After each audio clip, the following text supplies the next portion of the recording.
Шортанбай өз заманның жалынды ақыны, ақылгөй шешен жырауы. Өз өмір кешкен замана шындығын барлық көрінісімен айқында дәл бейнелеп әлеуметтік маңызы зор шығармалар жазды. Шортанбай шығармашылығы 19 ғасырдағы қазақ өмірінің айнасы, әсіресе кедей-кепшік момын шаруаларының тұрмыс тіршілігінің шынайы куәгері. Шортанбай ақындығының дәуірлеген тұсы қазақ елі дағдарысқа душар болған аса ауыр кезең болатын. Ең алдымен туған ел Россия патшалығына отар, тәуелді бұратана өлке боп, өзінің иелігімен мүлде айырылған еді. Отаршылар өктемдігі күн санап өршіп, ел еңсесін зар мен шерге толы мұң басты. Қазақ ең әуелі ел билігінен айырылды. Одан соң жер-су қоныс қысымына ұшырады. Малжан есепке алынып, оған да қауіп-қатер көбейді. Халық басына ауыр күн туды. 19 ғасырдағы тарихи ұлттық қозғалыстардың қандай қасіреттерге ұшырағаны мәлім. Исатай мен Махамбет, Кенесары мен Наурызбай, Есет пен Бекет, Жанқожа мен Құлбарақ, Науша мен Сүйінқара, Саурық пен Сұраншы және тағда басқа батырлардың қанжығалары қандады. Жоңғар шапқыншыларынан жадап жүдеп бірлігі мен тірлігін қалыптастыра алмай, ыдырап жатқан әлсіз өлкені патша өз қарамағына оп-оңай көндірмек болған еді. Тап осындай әлеуметтік жағдайда өмір сүрген жазушының халқына берер кеңесі қандай болуға тиіс еді, және оны Шортанбай дұрыстанып тап басты. Еліне жұртына қамқор болды. Шортанбай өз заманның шындығын ақтара ашып, оған өткір сын айта білген көреген суреткер. Бізге жеткен шығармаларының жалпы сарыны бұған толық куә бола алады. Шортанбайдың шығармалары өткен ғасырдың соңғы ширегіне кейбір жинақтарда баспа бетін көре бастады. 1882 жылдардан бастап өлең толғаулары жинақталып, бөлек кітап көлемінде жарық көреді.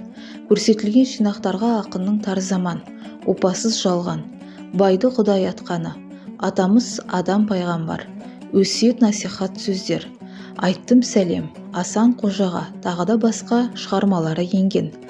Қазан қаласының өзіне Шортанбай шығармалары әртүрлі атпен жарық көріп жатты. Оның шығармаларын әсіресе патша отаршылығына қарсы қауым, ұлттық тәуелсіздікті жақтаушылар, мұсылманшылықтың сойылшылары құшағын жая қарсы алды. Шортанбай кітаптарының негізгі сарыны олардың көкейіне бірден ұялады. Қаналып тоналып қорлық көріп жатқан басқа тәуелсіз халықтар да Шортанбай шығармаларына құлақтарын түрді. Өздерінің ойынан шыққан ақын сөздер жатталып, елге жайыла түсті. Шортанбай шығармалары жиі-жиі қайталанып, баспа бетін көргенімен жалпы көлемі көп емес. Сәбит Мұқановтың есебі бойынша бар болғанына 1000 жарым жолдай. Шортанбай шығармаларының лейтмотиві заман, қоғам, халық тұрмысы, ел өмірі, жер, қоныс қысымы, отаршылар мен жергілікті әкімдердің озбырлығы, жаңа қарым-қатынастан туындаған тонаудың жаңа түрлері, сатқын ел билеушілер, бұзақ топтар және тағы басқалар. Ең алдымен Шортанбай өз дәуірінің шынайы сыншысы. Қазақ қоғамын билеп төстеушілерге, отаршылар билеген заманның бет алысына наразы ақын. Ақынның бағалауынша, ол жасаған заман бұзылған, зарлы, шерлі, тар заман.